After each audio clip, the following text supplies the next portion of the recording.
Race 6, Hammy's Hero. Interesting, this time last year he was a 96, now runs off a 74. So could that bring him into the race?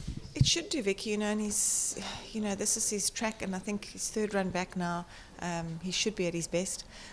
He's not quite been the same horse that he was earlier on in his career. He's just not really picked it up to the same extent. So I'm hoping for a much better run from him. I put on a pair of blinkers on Saturday just to try and get him to, to just put in a little more effort than what he has been doing. But tricky for me to say. I would like to see improvement. I'm hoping that and if he does improve, he's a kind of horse that could easily win a race like this if he can bring his best to the course. And I'm hoping that it's a much improved run, so I would include.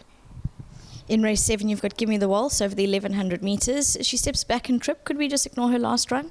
Yeah, last run she ended up wide and she was pulling very hard, Vicky, so I think you can put a line through that run. She's actually a very decent filly. She's got one or two little issues, so it makes it a bit tricky for her. So I've got her back up in the back over a sprint, just try and get her to settle early on. I think she might prefer it. Might be a little bit sharp for her, but probably the best way for me to get her to settle. And she has got ability.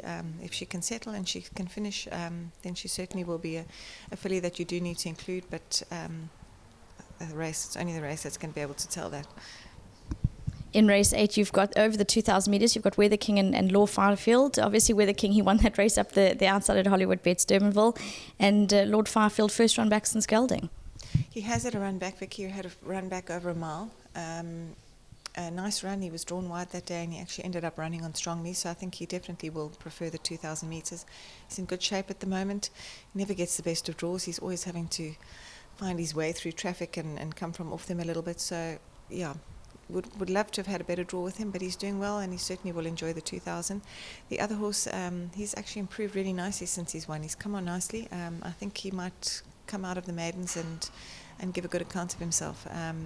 He's also drawn nicely, and I think, as I say, strengthened up nicely now, and I'm hoping for, obviously a little bit tricky, because especially with a horse that takes his time to win his maiden, you're never quite sure how they're going to run out the maidens. But as I say, he's improved, and he's the kind of horse that could be a sneaky outsider in that race. Race 9, the last of your runners in the 1800 metres, Firefield. He's coming off 2 good runs, 2 good seconds, and also since gelding. Yeah, it's his first run back after gelding. I would have loved to have found a mile for him first run back, but we ended up with an 1800 normal maiden race. Quite a big race, and obviously Justin's horse on paper looks the horse to beat. But Vicky's a lovely horse, and he's been knocking on the door prior to being gelded. So I think over this sort of trip, he must have an obvious chance there. I think if he doesn't need it, which he shouldn't do, he's quite a light-framed horse that doesn't take a huge amount of work. So if he doesn't need it too much, he should have certainly would have a good each-way chance.